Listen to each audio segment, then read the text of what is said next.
तो फटाफट अंदाज में आपने जाना देश दुनिया का हाल। आइए आगे बढ़ते हैं, रुक करते हैं कुछ और अहम खबरों का। और इस बीच बड़ी खबर आ रही है कि दिल्ली के स्वास्थ्य मंत्री सत्येंद्र जैन का दावा सामने आया है। उन्होंने दावा किया है कि दिल्ली में कोवैक्सीन खत्म हो गई है। ये कहना है सत्येंद्र जैन का। 18 से 44 साल के लोगों के लिए कोवैक्सीन खत्म हो चुकी है। कोविशील्ड का स्टॉक भी केवल 2 दिन का ही बचा है।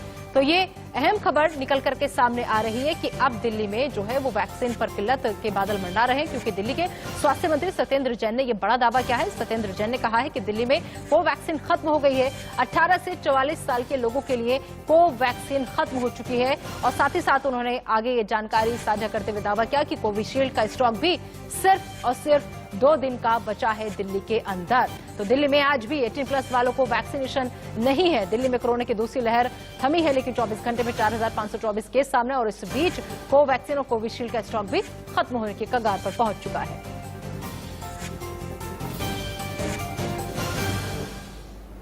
लोगों के लिए और 18 से 44 वालों के लिए जो कोविशील्ड है वो भी 2 दिन की लगभग बची हुई है केंद्र सरकार की तरफ से ना। हाँ, तो वो बहुत ही अभी 18 से 44 के लिए तो कुछ है ही नहीं।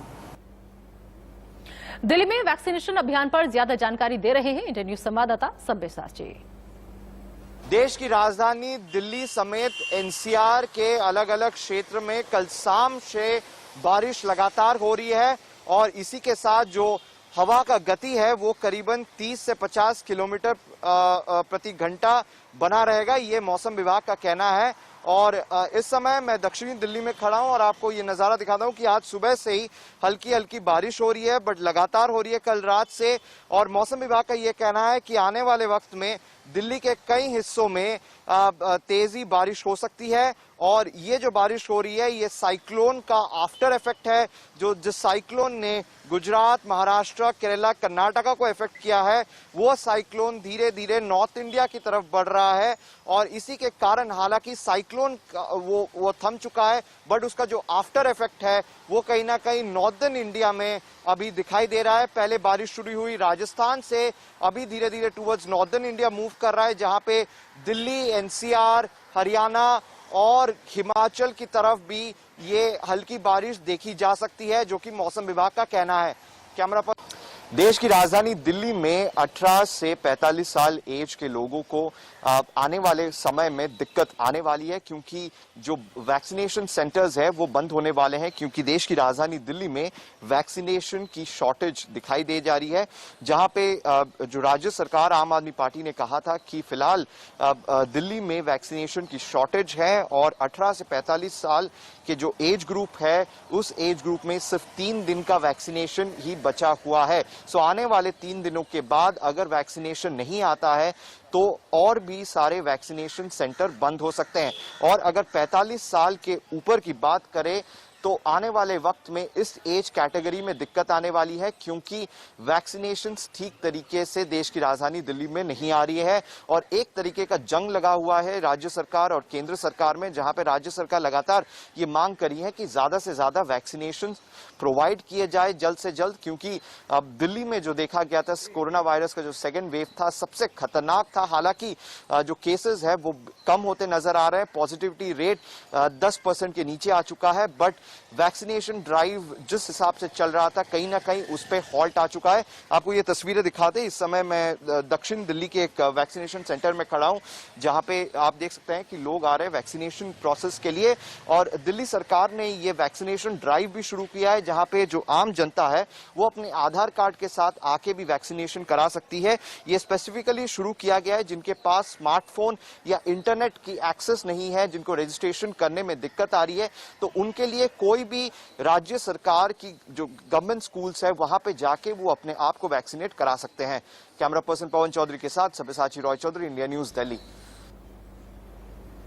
और इधर इस बीच अहम खबर यह कि दिल्ली में मुख्यमंत्री केजरीवाल ने हाई लेवल मीटिंग बुलाई है। कोरोना की 3rd वेव को लेकर यह मीटिंग बुलाई गई है।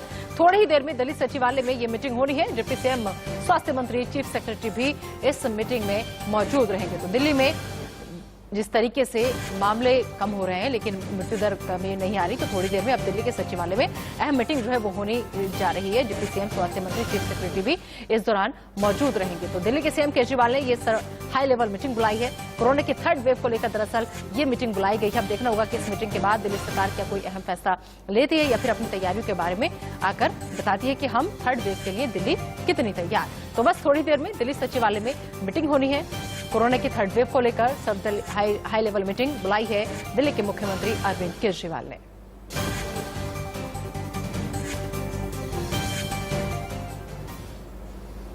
और इधर केजरीवाल के कोरोना वेरिएंट पर विवाद बढ़ गया है। सिंगापुर सरकार ने केजरीवाल के बयान पर आपत्ति जताई है। आपको बता दें कि भारतीय उच्चायुक्त को बुलाकर आपत्ति जताई गई है। केजरीवाल ने दरअसल सिंगापुर वेरिएंट को भारत के लिए खतरा बताया था और साथ ही साथ कहा था कि वहां से तमाम आदान प्रदान बंद कर देना चाहिए। फ्लाइटों पर भी रोक लगाने की बात अरविंद केजरीवाल की तरफ से कही गई थी। लेकिन इस बीच केजरीवाल के कोरोना वेरिएंट पर विवाद जो है वो बढ़ गया है, क्योंकि सिंगापुर सरकार ने केजरीवाल के बयान पर आपत्ति जता दी है। बाकायदा भारतीय उच्चायुक्त को बुलाकर यह आपत्ति जताई गई है, क्योंकि केजरीवाल ने सिंगापुर वेरिएंट को भारत के लिए खतरा बताया था।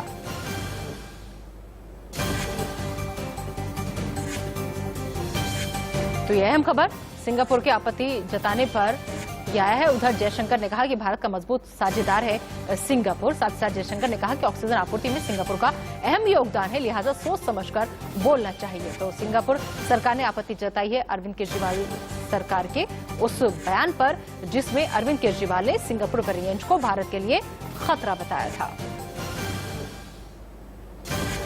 और सिंगापुर के आपत्ति जताने के बाद विदेश मंत्री का ट्वीट सामने आया है। उन्होंने लिखा कि भारत का मजबूत साझेदार है सिंगापुर।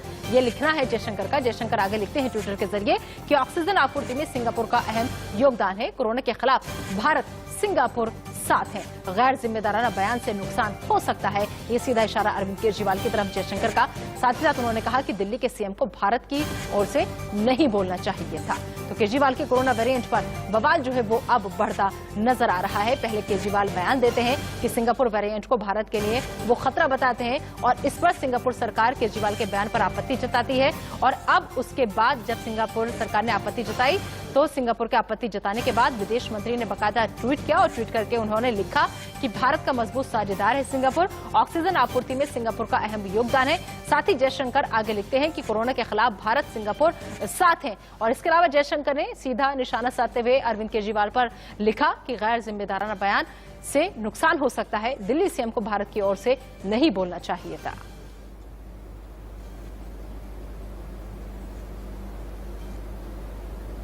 तो फिलहाल वक्त एक छोटे से ब्रेक का, लेकिन ब्रेक पर जाने से पहले एक नजर इस वक्त की हेडलाइंस पर।